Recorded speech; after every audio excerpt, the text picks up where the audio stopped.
దేవుని నామానికి మహిమ కలుగును గాక. ప్రియ దేవుని బిడ్డలారా, ఈ దినం దేవుని వాగ్దానం చూసి మాటలు వింటున్న ప్రియాది దేవుని బిడ్డలందరూ ప్రత్యేకమైన వందనాలు. దేవుని బిడ్డలారా, ఈ దినం దేవుడు మనకి ఏం ఆహ్వానిస్తున్నాడు చూద్దాం.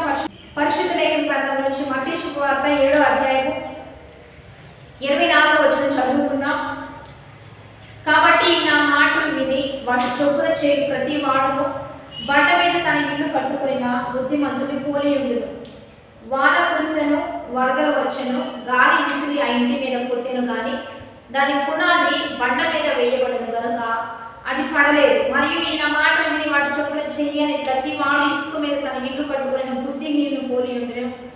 వాన కురిసెను, వరదలు వచ్చెను, గాలి విసిరి ఆ ఇంటి మీద కొట్టెను, అప్పుడు కూలబడెను, దాని మాట గొప్పదని చెప్పాను. ఈరోజు దేవుని బిడ్డలారా, దేవుడు మనకి ఇచ్చిన బలమైన వాక్కు, ఈ నా మాటలు విని దాని ప్రకారంగా నడుచు వారి జీవితం ఎలా ఉంటుందో, వినకుండా దాని ప్రకారంగా నడవకుండా ముందు కొనసాగే వారి జీవితం ఎలా ఉంటుందో ఈరోజు దేవుడు మనకు చూపిస్తూ ఉన్నాడు. ఎందుకంటే వినువారు మాత్రముగానే ఉండకుండా దాని ప్రకారంగా నడుచుకునే వారిగా మనం ఉండాలని దేవుడు మనతో మాట్లాడుతున్నాడు. ఈ నా మాటలు విని నేను ఏదైతే చెప్తానో వాటిని విని అనుసరించి నడుచుకునే ఎడల ఈ దీవెనలన్నీ మీకు ప్రాప్తిస్తాయి అని ద్వితీయోపదేశకాండంలో చెప్తాడు. దేవుని బిడ్డలారా, విని వదిలేయకుండా అనుసరించాలి, నడుచుకోవాలి. ఈరోజు ఈ నా మాటలు విని ఆ మాటల ప్రకారంగా బండ మీద ఎవరైతే తన ఇల్లు కట్టుకుంటారో, వానలు వచ్చినా, వరదలు వచ్చినా, గాలి విసిరి ఆ ఇంటి కొట్టినా ఆ ఇంటికి ఏమీ కాదని దేవుడు సెలవిస్తున్నాడు. దేవుని బిడ్డలారా, ఆయన మాటలు వినకుండా దాని ప్రకారంగా కట్టుకోకుండా ఉంటే వచ్చే చిన్న శ్రమను బట్టి, చిన్న శోధనను బట్టి చాలా మంది కృంగిపోతూ ఉంటారు, నలిగిపోతూ ఉంటారు, పడిపోతూ ఉంటారు. దానికి పాటు చాలా గొప్పగా భయంకరమైన పరిస్థితులను వాళ్ళు దిగజారిపోతూ ఉంటారు.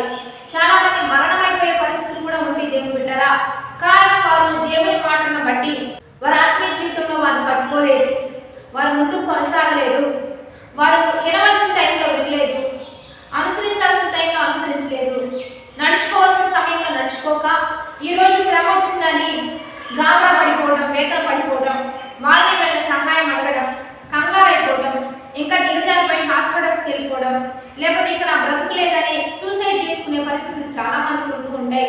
ఈరోజు దేవుడు పెట్టారా, బ్రతకలేని వారిని బ్రతికించేది జీవవాక్కు, ఏ జీవం లేని వారిని జీవింపజేసేది దైవ వాక్కు.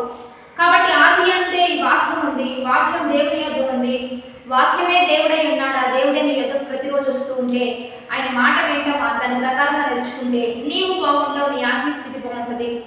నీ మీద ఆధారపడ్డ నీ కుటుంబీకులు, నీ భర్త అయినా, భార్య అయినా, పిల్లలైనా, నీ బంధువులైన, స్నేహితులైన, సంఘమైన ఆత్మీయంగా బలమును అందడానికి కృప చూపిస్తాడు. కాబట్టి ఈ వాగ్దానం బట్టి ప్రార్థన చేద్దాం. పరిశుద్ధ మహోన్నత గొప్పదేవ,